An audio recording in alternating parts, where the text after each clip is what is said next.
So there's Rocky and I, as you can see. Let me turn on the light here, maybe. It's quite cold in here right now, and it's going to get colder. And it's time to go to sleep. It is. I got the hot water bottles packed all around me. I've got Rocky on me here, as you can see, standing on me. Yeah, it's time for bed. But I'm going to tell you a funny story. This is a story that my grandpa told me.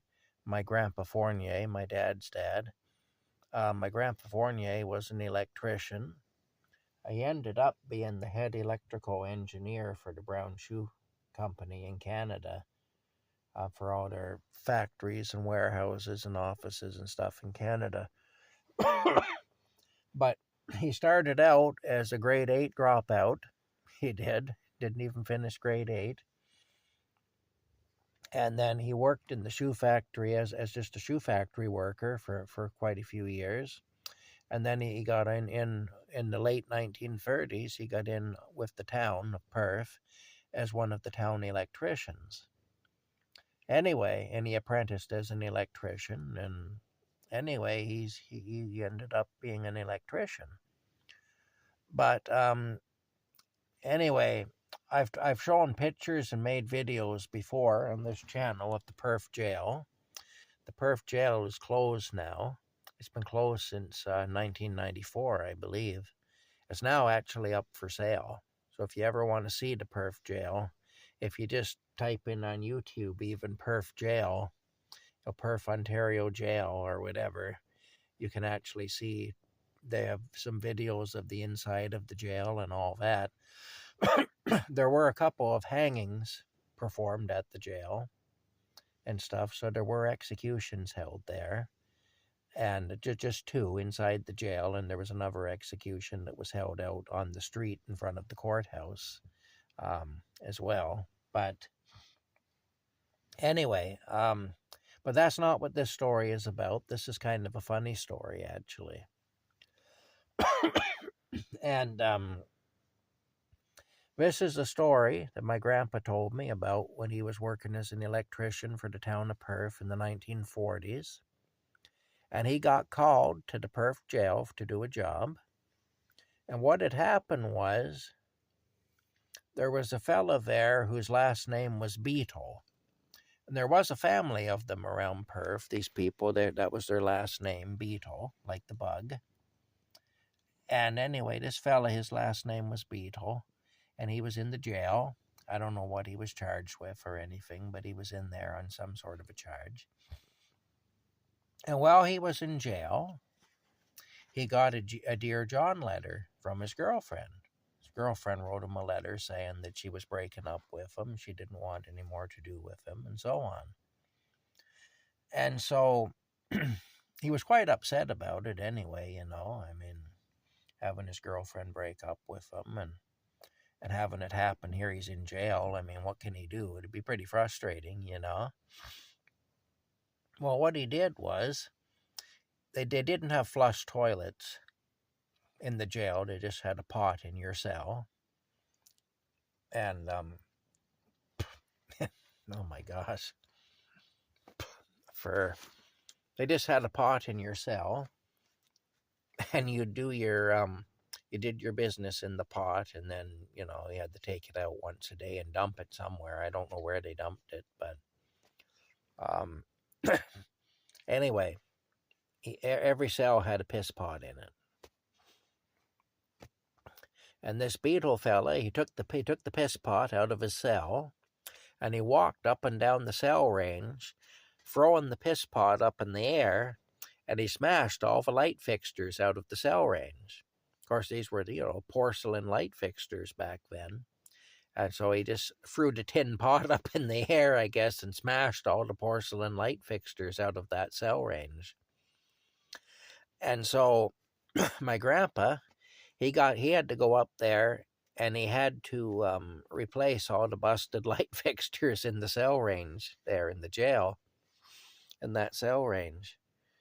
And he told me that story anyway years ago. And I asked him, I said, I said, well, what I'm wondering is, I said, was the pot full when he started tossing it up? And my grandpa said, well, he said, I didn't see any piss and shit around. Maybe they had that cleaned up by the time I got there, though. I don't know. But he said, I did see the piss pot, and he said it was looking pretty battered up. He said, I think they probably had to replace it because he said it was looking pretty rough. But he said it had been tossed into the corner or whatever, and he saw it, and it didn't look to be in very good shape. So he figured they probably had to replace it. But yeah, that's the story anyway. This fella, he got a Dear John letter, and he wasn't too happy about it, and he took his frustration out on the light fixtures in the cell range. My grandpa had to go up and replace all the porcelain light fixtures, you know, up and down the corridor, you know. Anyway, just kind of a humorous story about the perf jail.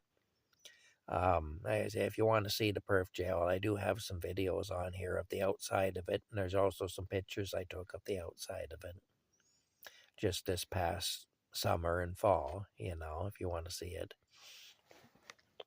Like I say, it is for sale now, but it wouldn't be a good investment. Apparently, it comes with some ghosts, and that's the highlight. You know, it's not in great shape. It's been abandoned since 1994, and the roof went out of it and stuff like that, and there's a lot of water damage, and yeah, it's not in great shape anyway. Plus, the town of Perth would not be easy to deal with, you know, and they'd have a lot of say over it, and the taxes on that piece of land apparently are like $20,000 a year. So yeah, it's not something I'll be buying anyway. As homeless as I am, the Perth jail is not going to be. I'm not going to invest in the Perth jail anyway. No, not going to do it. Actually, the asking price is high enough that I couldn't afford to do it anyway. But actually, the asking price isn't bad considering the size of the property and whatnot, and the size of the building. I mean, it's about the same as you'd pay for a regular, just like a bungalow in Perth or whatever. About 400. I think it's around $400,000 they want for it. But yeah, it's at $400,000 you paid for it would just be the start.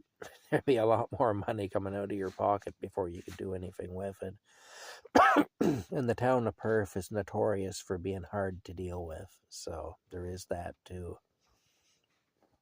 Anyway, that's it. I guess this is good night, and we'll see you later. Funny thing is, when I left Perth, came to Smiths Falls, I went up to the town hall to get a thing there where you could reserve a parking spot downtown. Basically, they gave you a plastic bag with no parking on it, and they would you could put that over the meter to reserve your spot if you needed it for moving or whatever. And normally you'd have to pay a fee in order to do that. It'd be so much a day. It wasn't a lot. It might be $10 a day or something back then, and they took down your license plate number and all your vehicle details so that if the commissionaires came along and saw your vehicle parked there, they would know that you were allowed to be there. Nobody else was to park in that spot, though. But anyway, the thing is, this tail here.